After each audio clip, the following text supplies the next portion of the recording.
Ήρθατε στο 38ο τελικό της Ένωσης Ποδοσφαιρικών Σωματείων Ζακίνθου. Πριν ξεκινήσει το παιχνίδι, η Ένωση Ποδοσφαιρικών Σωματείων Ζακίνθου καλείται να βραβεύσει κάποιους σημαντικούς για εμάς ανθρώπους.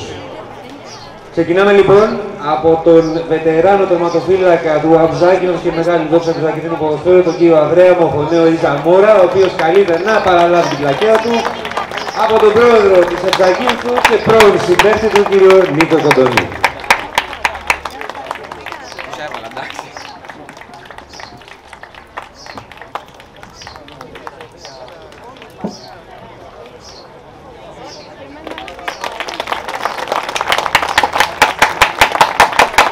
Αμέσως μετά, μια ακόμη μεγάλη δόξα του Ζακινθίνου ποδοσφαίρου, και συγκεκριμένα ο πρώτος Ζακινθινός ποδοσφαιριστής που αγωνίστηκε στα σαλόνια της εθνικής κατηγορίας. Ο λόγος για τον κύριο Διονύση Υδροκαστρίτη, ο οποίος καλείται να πάρει το βραβείο του από τον Γενικό Γραμματέα της Ζακίνθου, τον κύριο Γιάννη Βερικείο.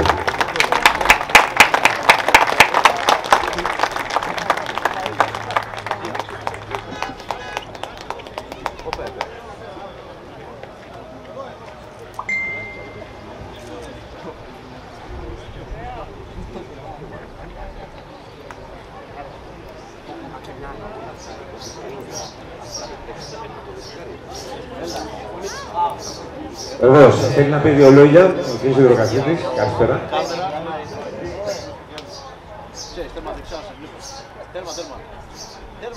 Ευχαριστώ πολύ που με καλέσατε εδώ για να με τιμήσετε. Καμιά φορά έχει παίζει μεγάλο ρόλο στη ζωή του ανθρώπου. Τυχαία έγινε ποδοσφαιριστής. Θα μπορούσε να έμεινα στον πειρατή Ζακίνθου. Από εκεί ξεκίνησα. Όμως η τύχη τα έφερε αλλιώτικα. Το 1957 ένας μεγάλος ποδοσφαιριστής, ο Γιώργος Σοβαρίδης, έπαιζε στον Αργοναύτη. Είχε έρθει στη Ζάκυνθο, το φιλοξενούσε ο πρόεδρος του πειρατή, ο Ανδρέας Ουλικούτης, ο συγχωρεμένος. Ερχόταν κάθε καλοκαίρι ο Βαρίδης και έπαιζε ποδόσφαιρο στη Ζάκυνθο. Ενίσχυε την ομάδα της Ζακίνθου στα φιλικά παιχνίδια. Εκεί με είδε ο Βαρίδης και μου λέει: θα σε πάρω στον Αργοναύτη, στον Πειρά. Εγώ ήμουν 17 ετών τότε. Λέω: πάρε με. Μπήκα στο περιμπότ μέσα, τα παπούτσια μου ήταν τρίπια από κάτω. Και ρούχα χάλια, γιατί ήμουν πολύ φτωχή οικογένεια. Φτάνουμε στον Πειρά, εκεί με υποδέχεται ο πρόεδρος του Αργοναύτη. Ήταν πολιτικός μηχανικός αρχιτέκτονας. Ήταν τρελός με τον Αργοναύτη. Όλα του τα λεφτά εκεί τα διέθετε. Με πήρε σε ένα δωμάτιο, μου νοικιάσε ένα δωμάτιο, ένα εστιατόριο και έτρωγα. Συνέχισα το σχολείο μου στην 7η γυμνασίου τότε. Μετά από λίγο ξεκίνησαν οι προπονήσεις του Αργοναύτη. Προπονητής ήταν ο Ανδρέας ο Μουράτης, ο εθνικός ποδοσφαιριστής του Ολυμπιακού. Όταν με είδε, ένα παιδάκι καχεκτικό, αδύνατο, μου λέει: πιτσιρικάς, τι θέλεις εδώ? Από πού είσαι, μου λέει? Τώρα από τη Ζάκυνθο. Μου λέει: να δούμε τι γίνεται με σένα. Μετά από λίγο με καθιέρωσε στην πρώτη ομάδα του Αργοναύτη. Πέρασε ένας χρόνος, καθιερώθηκα, άρχισα και έπαιζα στα παιχνίδια. Πολλά γκολ, πάρα πολλά γκολ έβαζα. Καθιερώθηκα. Και κάποια στιγμή, συγγνώμη,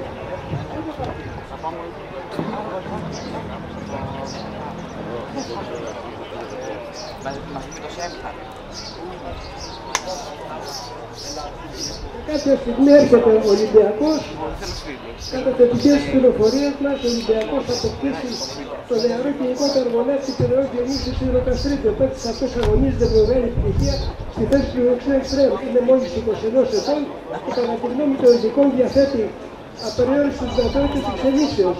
Η διοίκηση του Ολυμπιακού έχει τους ελληνικούς προπονητές στον παράγοντα του Αργοναύτη, οι οποίοι δέχτηκαν να παραγωνίσουν τον παίκτη έναντι 3 αμυντικών τονών χρηματικού ποσού.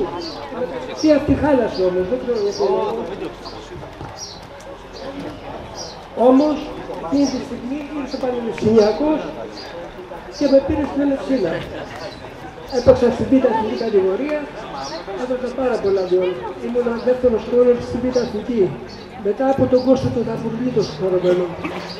Την άλλη χρονιά παίξαμε στην Α' εθνική Όταν πήγα εγώ με τον Γρηγοριάδη τον πάνω στην Αλεξία, τελείωσε η υπόθεση. Ανεβήκαμε στην αλφα κατηγορία.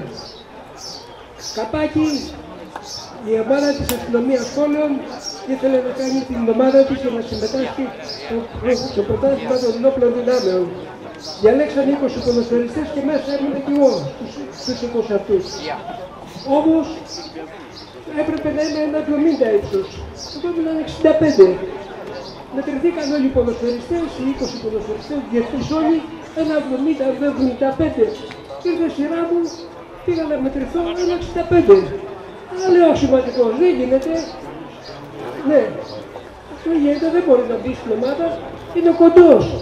Φωνάζεται από κάτι άλλοι, νιώνει ο κύριος Εσυζάκη, τόσο κοντός δεν μπορεί να παίξει μπάλα.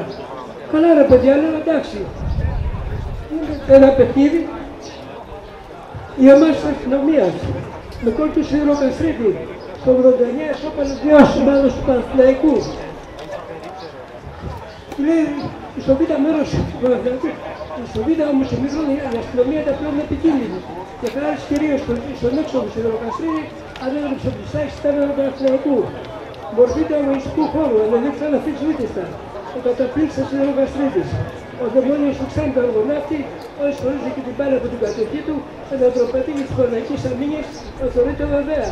Ο ταλαιπώρησε όχι μόνο τον προσωπικό παραπονισάκι, αλλά και όσοι είχαν την επιθέλεια των δημοτικών άμεσα. Μετευνήθησαν σε έργο των διαθέσεων του ξέρει του Ξεστρέλου. Αμφιβάλλουμε αν κυνηγώσαν το χθεσινό Σιδηροκαστρίτη, έχουν ονομάσει σαν αφηγής ανηγορίας. Είναι ατύχημα ότι ένα τέτοιο εξτρέμ φύλαξαν μόνο 10.000 θεατές. Λοιπόν, βρήκα την ευκαιρία να το ξεπάσω το μόνο μου, γιατί είμαι Ολυμπιακός. Συγγνώμη.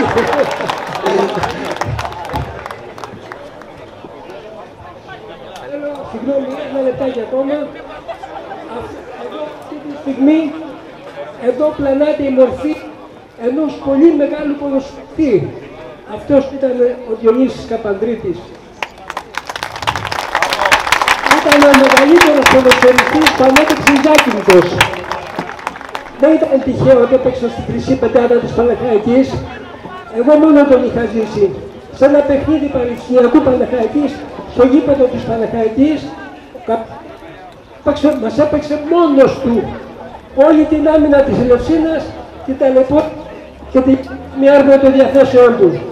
Αυτό το βραβείο, να μου επιτρέψετε να το αφιερώσω στο μεγάλο, στο συγκλονιστικό Διονύσιο Καπανδρίτη.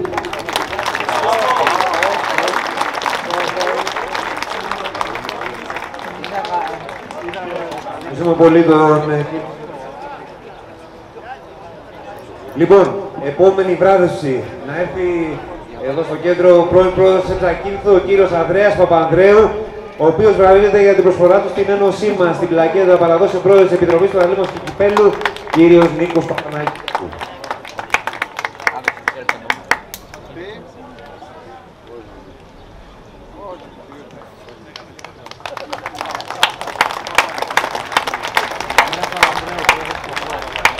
Επόμενη βράδυση, ο κύριος Χρήστος βραβεύεται για την προσφορά του στο Ζακυνθινό ποδόσφαιρο. Την πλακέτα θα παραδώσει στο μέλος του Διοικητικού Συμβουλίου της Ζακίνθου, κύριος Βελιανίτης Παναγιώτης.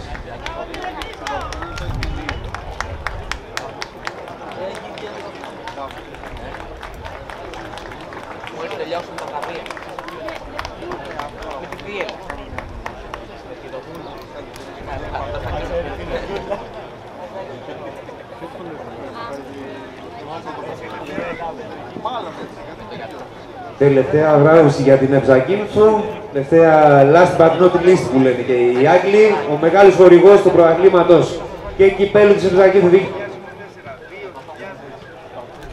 2024-2025, κύριος Στοδουλόπουλος Βασίλης. Την βράβευση θα κάνει ο βουλευτής Ζακίνθου, κύριος Ακτής Διονύσιος.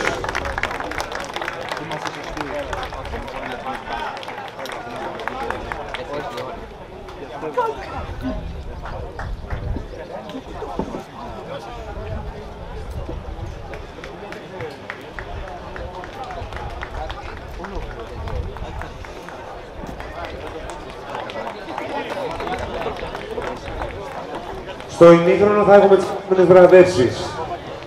Πάμε σιγά σιγά να μπουν οι ομάδες στον αγωνιστικό χώρο. Πρώτα θα βραβεύσει η μεγάλη ομάδα του νησιού μας, ο Αψάκηδος 1961. Και η πρώτη βράβευση είναι του κυρίου Διονύση Βυρδούλκα από Λιχρόνη για τη μεγάλη του προσφορά στην ομάδα σαν παίκτης και σαν μέλος του Διοικητικού Συμβουλίου. Τη βράβευση θα κάνει το μέλος του Διοικητικού Συμβουλίου, ο κύριος Λαβάς Διονύσιος. Καραμπέλα, μαζί δεν είμαστε.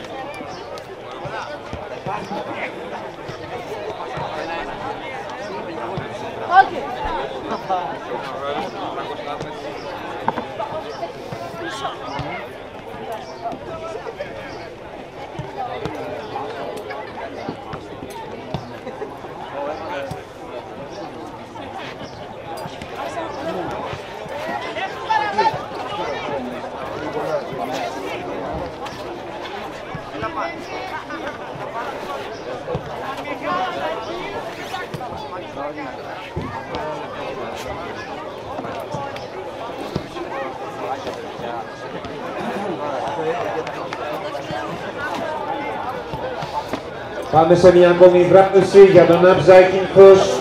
Καλείται να έρθει στο κεντρικό γήπεδο ο κύριος Τσιόλης Διονύσιος, πρώην ποδοσφαιριστής της ομάδας. Τη βράβευση του θα κάνει ο κύριος Διονύσιος Κορονιός, μέλος του Διοικητικού Συμβουλίου.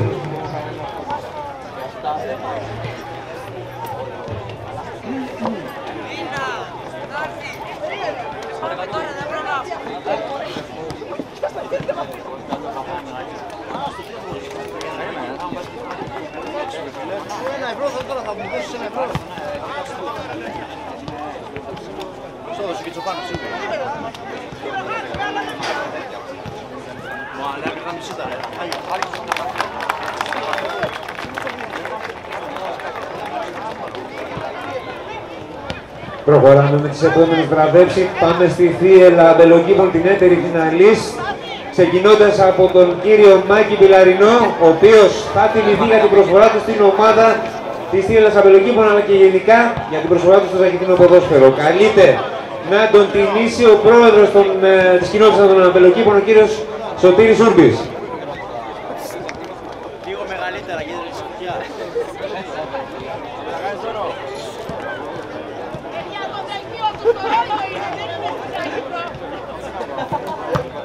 Συνδετικός κρίκος των δύο ομάδων σήμερα.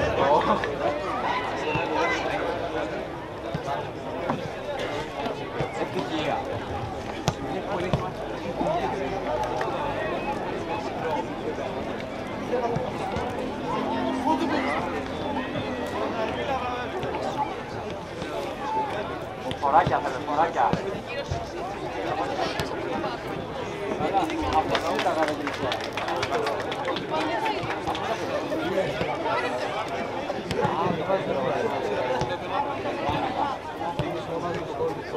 Δεύτερη βράβευση για τη θύελα αμπελοκήπων. Καλείται να έρθει στο κέντρο του γηπέδου ο κύριος Σπύρος Ζούδρας. Θα τιμηθεί για την προσφορά του σωματείου σαν μέλος του Διοικητικού Συμβουλίου από τον κύριο Στάδιο Σούλη, μέλος του Διοικητικού Συμβουλίου της θύελας αμπελοκήπων.